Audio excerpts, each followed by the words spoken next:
Assalamualaikum warahmatullahi wabarakatuh. Jumpa kembali dengan Panjang Official. Oke, bagaimana kabarnya siang hari ini teman-teman? Mudah-mudahan sehat selalu dan dimudahkan rezekinya. Amin.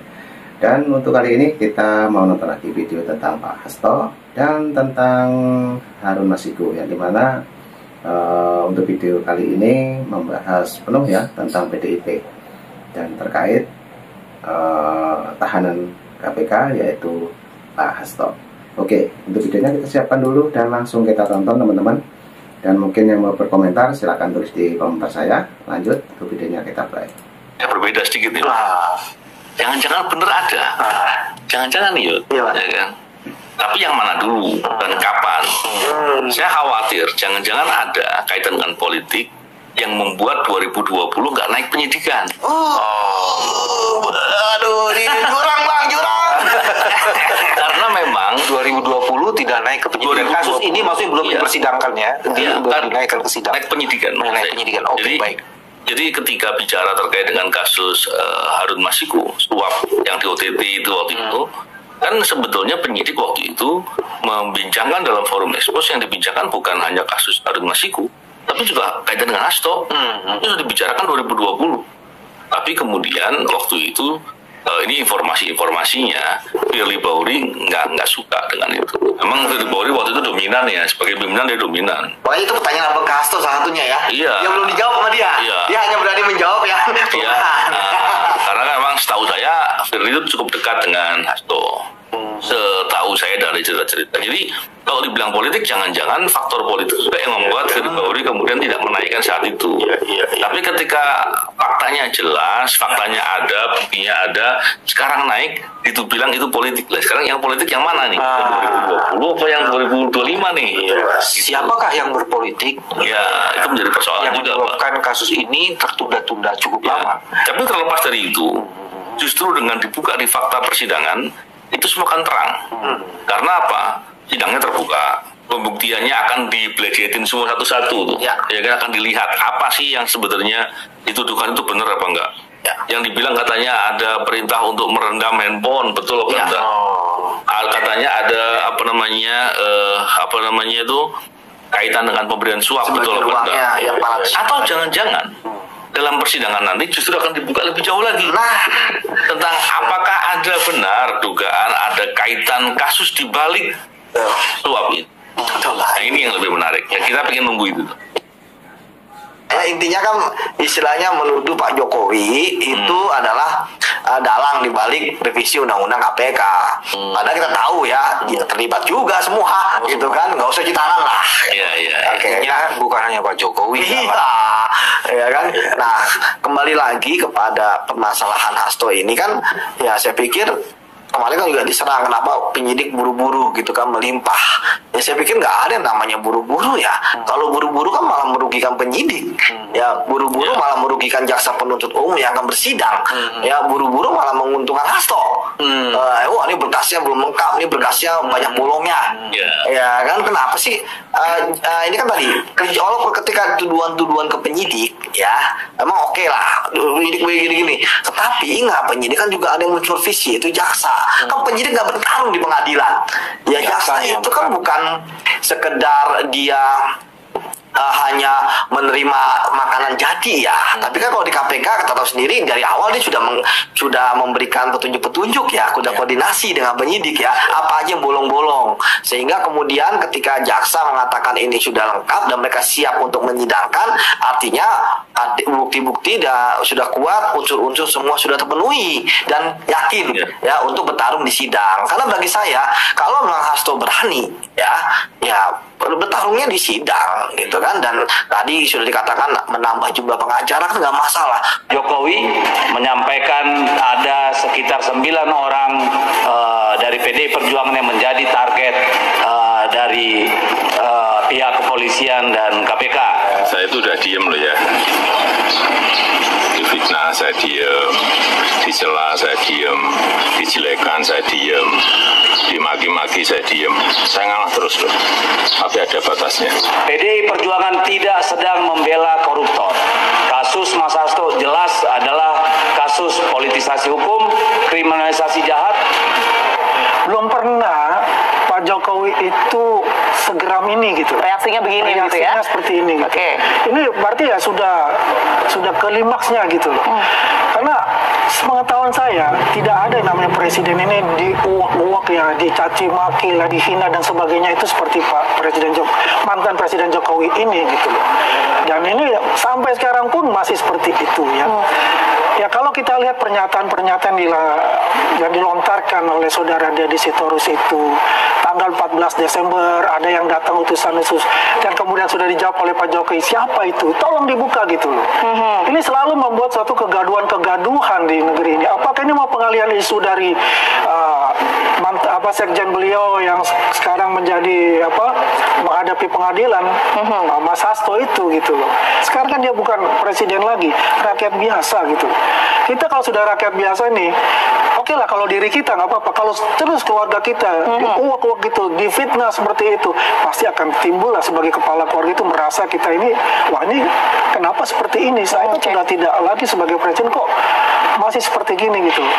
Ya ini saya sebagai mempunyai hak sebagai rakyat ya pasti akan saya perjuangkan untuk ini, apakah lewat hukum atau dengan lain sebagainya. Ya, jadi dengan kembali lagi Mas, dengan adanya sidang hari ini, terus Mas Hasto ditangkap, ini adalah suatu anugerah kembali lagi buat bangsa kita dan juga perwujudan dari yang saya pernah ngomong mana-mana bahwa ini adalah jihad dari pemerintah Pak Prabowo dan juga KPK tentunya selain Kejaksaan Agung untuk memberantas korupsi, ya kan?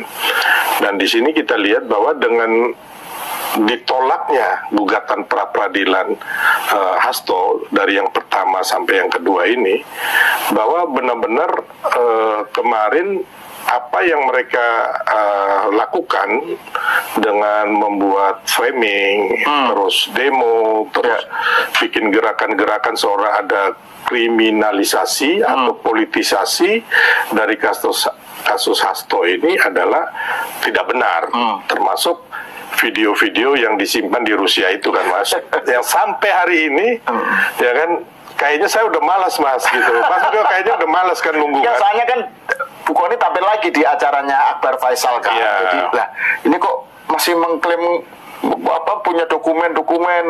Jadi padahal orang udah nunggu-nunggu mana Udah ada, kita udah kan jadinya kan sebel jadinya gitu loh. Udah nggak surprise lagi gitu. Jadi memang nggak ada Mas. Jadi selama ini apa yang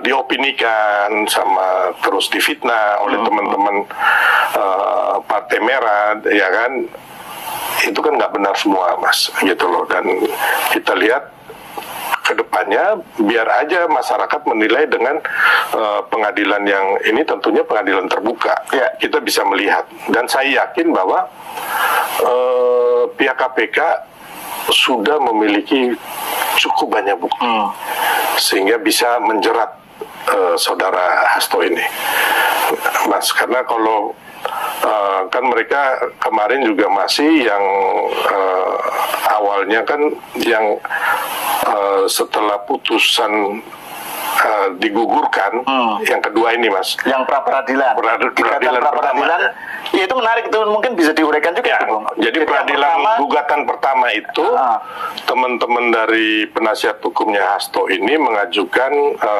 gugatan sekaligus dua Mas. Dua kasus, yaitu kasus suapnya untuk membatalkan kasus suapnya dan juga perintangan perkaranya lah, obstruction of justice. Nah, dimasukin dua terus supaya membatalkan tersangkanya Hasto kan. Oleh pengadilan yang pertama itu nggak diterima kasarnya. Sebenarnya ya ditolak, tapi bahasanya nggak diterima atau NO Mas. Terus yang kedua istilahnya NO ya, bukan Nahdlatul Ulama ya, bukan. Itu ada istilah bahasa Belanda. Beribet kita. Nah, setelah itu yang kedua mereka ajukan kembali lagi bahwa akhirnya pengadilan memutuskan bahwa yang kedua ini digugurkan Mas. Digugurkan itu karena kasus Hasto ini sudah dikasih ke pengadilan. Sudah dilimpahkan ke pengadilan dan siap hari ini tadi untuk mulai sidang. Jadi itu karena pengadilan memutuskan itu mengacu ada surat edaran Mahkamah Agung nomor 5 tahun 2021 kalau nggak salah itu yang mengatakan bahwa suatu perkara itu akan gugur dengan sendirinya apabila sudah dilimpahkan ke pengadilan. Itu, Mas. Nah, oke, teman-teman, ini pembahasan yang sangat menarik ya, yang patut kita simak. Ingin mengetahui bagaimana kelanjutan dari kasusnya Pak Hasto ataupun Harun Masiku, teman-teman. Dan kemudian kemungkinan ya, ini tentunya partai PDIP ya, karena banyak sekali kader-kadernya yang diperiksa KPK terutama. Oke, lanjut lagi untuk videonya, kita play dan langsung kita dengarkan, teman-teman. Oke, lanjut. Jadi upaya hukum ini kalau saya lihat lagi udah nggak ada. Ya percuma juga, mereka kan yang diajukan yang kedua ini kan mengenai kasus suapnya. Kayaknya percuma juga dia mau bikin gugatan yang ketiga lagi mengenai obstruction of justice-nya, menurut saya udah nggak ada guna. Itu yang obstruction of justice itu kaitannya dengan apa ya? Yang perintangan, Mas. Jadi perintangan, contohnya nanti akan terbuka semua di sidang pengadilan adalah orang yang menghalang-halangi penyelidikan atau kasus hukum itu sendiri. Contohnya yang kita lihat sendiri, mungkin Mas kayak Hasto menyuruh anak buahnya merendam. Oh, yang itu, merendam handphone, terus suruh kabur, suruh bersembunyi. Harun Masiku atau orangnya itu bisa. Atau kan nanti digali lagi nih, Mas, ada yang peristiwa PT IKA itu, bisa aja nanti di persidangan itu akan muncul. Peristiwa PT IKA ini bagaimana sih perintangan penyidikannya ini? Kan waktu itu kan penyidiknya, yang saya dengar penyidik KPK itu disuruh dibawa ke toilet, diperiksa segala macam urin, ya kita nggak tahu. Ya saya nggak mau ini ya, nanti di persidangan apakah ada ditelanjangi atau tidak, Mas. Sampai segitunya ya? Iya. Nah, karena kuatnya yang memerintah ini, Mas, yang membacking backupnya itu kuat ya. Jadi mudah-mudahan yang memerintahkan teman-teman KPK ini diinvestigasi ulang, gitu, dan diperiksa badannya, ya mungkin juga ya segala macam lah, diperiksa air seninya, ya kan, dugaan-dugaan ini ya, Mas ya. Terus ada komando suruh balik kanan. Mudah-mudahan di persidangan itu bisa terbuka. Itu selain itu yang obstruction of justice-nya, ya kan. Di lain sisi kan nanti masalah suapnya, aliran dananya, ya kan. Kalau aliran dananya kan dengan kemarin sudah ada vonis untuk beberapa Tio itu, terus ada lagi si Saiful Bahri, terus yang orang KPU itu, ya kan, Mas. Jadi di situ udah jelas alirannya, hanya nanti diperjelas lagi. Ini kan selain, dan itu terbuka kan?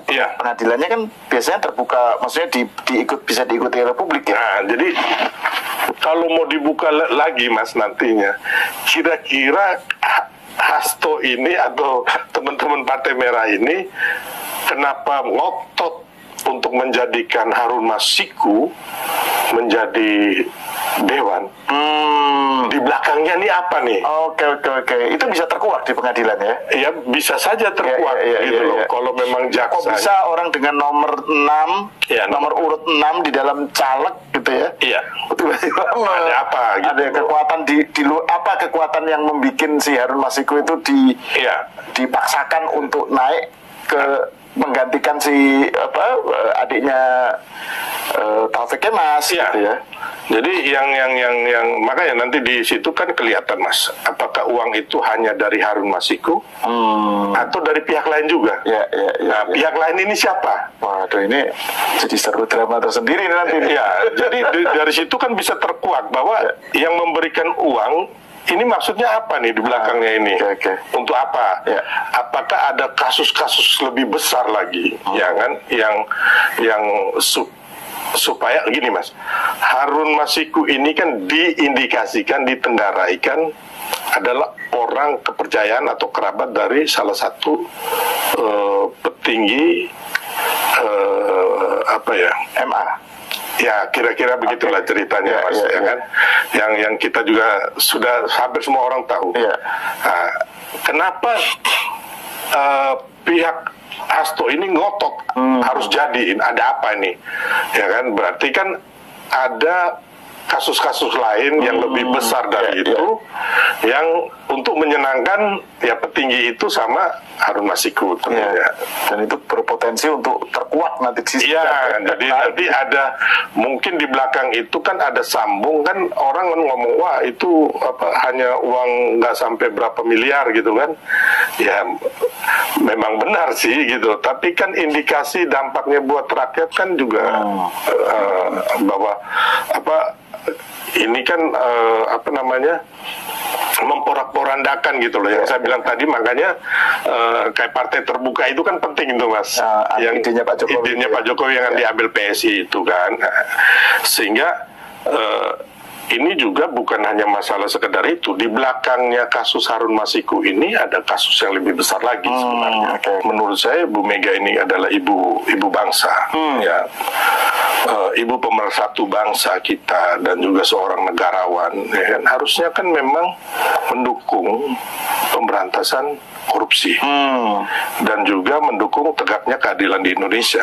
Makanya sangat disayangkan ada ucapan Bu Mega yang marah-marah kepada teman-teman KPK atau bahkan akan mendatangi kantor KPK. Ya kan, ini kan sebenarnya tidak perlu kalau orang-orang di sekeliling Bu Mega ini bukan orang-orang amatir. Kalau yang profesional dan juga negarawan, mereka pasti ngomong, Bu, ini bukti-buktinya udah kuat, nggak mungkin kita menyelamatkan Hasto lagi, gitu loh. Ya kan, Mas? Ya biarkanlah proses hukum yang berjalan, ya kan, harusnya kan begitu. Tapi akhirnya karena di sekelilingnya ini juga Bu Mega ini, makanya sebenarnya saya juga kasihan nama Ibu Mega ini gitu loh. Yang dulu juga saya sempat senang melihat beliau gitu loh sebagai perempuan yang menjadi presiden gitu kan. Nah, tapi kesini-sininya karena dikelilingi oleh orang-orang yang menurut saya nggak jelas, nggak punya sifat kenegarawan, nggak punya sifat patriotisme seperti Bung Karno, akhirnya Bu Mega juga mengikuti arus besar mereka, Mas, yang para amatir ini loh, yang akhirnya menjerumuskan Bu Mega yang akhirnya di mata rakyat kita jadi degradasi, Mas, gitu loh, dari seorang negarawan. Nah, oke, teman-teman, videonya sudah habis. Itu tadi kejelasan mengenai kasus Hasto, juga kasus Harun Masiku, yang dimana tadi juga diungkapkan oleh pakar politik ya, teman-teman. Kemungkinan di belakang kasus Harun Masiku dan Pak Hasto ada orang-orang yang membackinginya, dan intinya seperti itu, teman-teman. Oke, jadi yang sudah menonton dari awal sampai akhir, mungkin yang mau berkomentar silahkan tulis di kolom komentar saya, karena nanti juga ada video lagi, teman-teman. Nah, tetap tunggu di Panjang Official. Oke, selalu salam buat keluarga. Assalamualaikum warahmatullahi wabarakatuh. Sampai jumpa.